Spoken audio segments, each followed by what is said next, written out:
And who am I? That's not a secret I'll never tell. You know you love me. Former ways into modern days. A new look of the 1920s. Come on, babe, why don't we paint the town?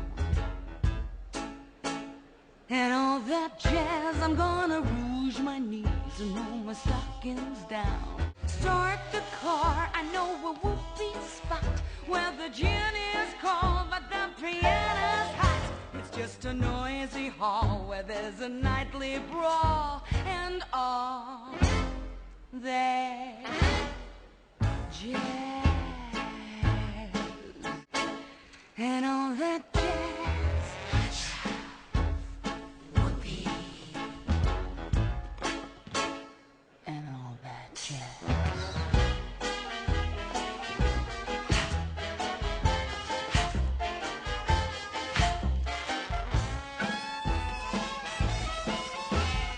Slick your hair and wear your buckle shoes.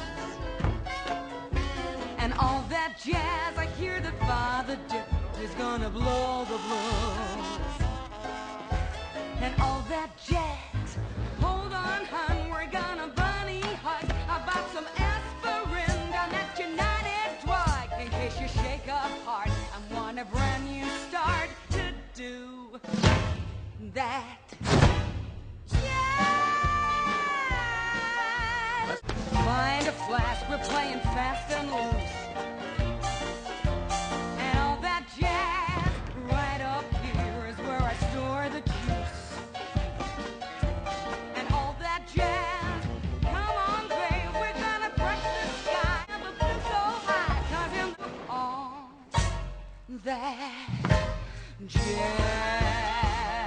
And all that jazz, if she hear her baby squeal, for all that jazz. All that jazz. Come on, babe, why don't we paint the town? And all that, I'm gonna root knees and roll my stockings down. And all that, the tin is cold, but the piano nightly brawl. And all that jazz. No one's white, but oh, I love my life and all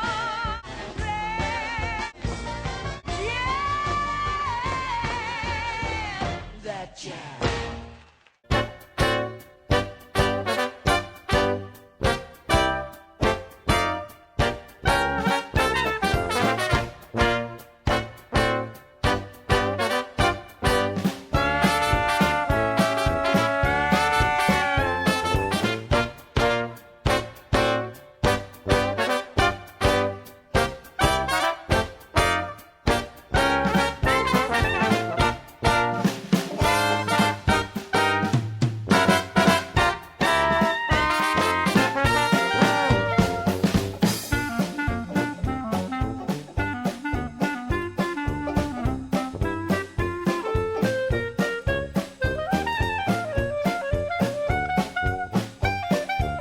The 1920s were characterized by two distinct periods of fashion.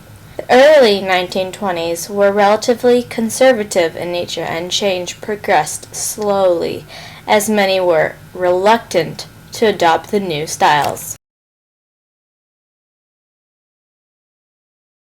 Bobbed hair, which had been cut short to fit under the popular hats, was a radical move in the beginning of the 20s, although it later became a standard by the end of the decade. Women's faces would be cream and or ivory color with a rose or raspberry blush and a orange, deep red, red-brown, plum, orange-red, medium red, and the eyeshadow would be either dark gray, turquoise, or green.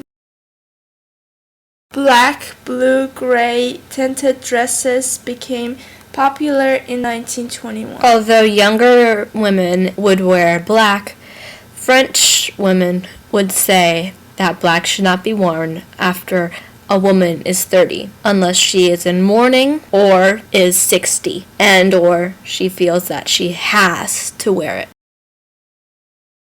Although the dresses were very revealing, women would wear a slip underneath to cover their somewhat already revealing body. The shoes in the 1920s were very narrow.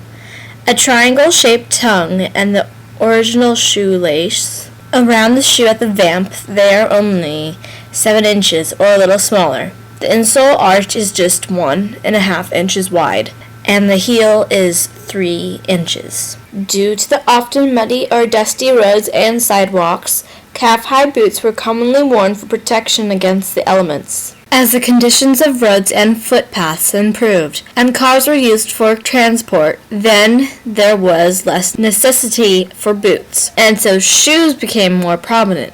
Beautiful and stylish shoes were developed that have evolved into modern shoe styles we are familiar with today. The fact remains that footwear was offered in colors and color combinations undreamed of 25 years earlier. Bathing suits were usually dark colors, so they would not become transparent when wet. They were not typically form-fitting unless they were dry, but when wet they usually became baggy. Early 1920s swimsuits seemed to be loose-fitting. The swimsuits were made out of wool and were cut on the legs and stopped at an unflattering point, mid-thigh, and beneath the swimsuit legs were built in modesty shorts. It looks very familiar to male swimming costumes of an earlier era.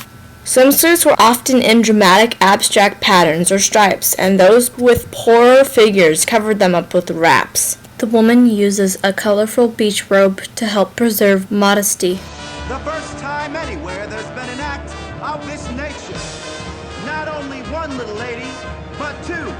You've read about them in the papers, and now here they are, Chicago's own killer dillers, those scintillating sinners, Roxy Hart and Val McCully.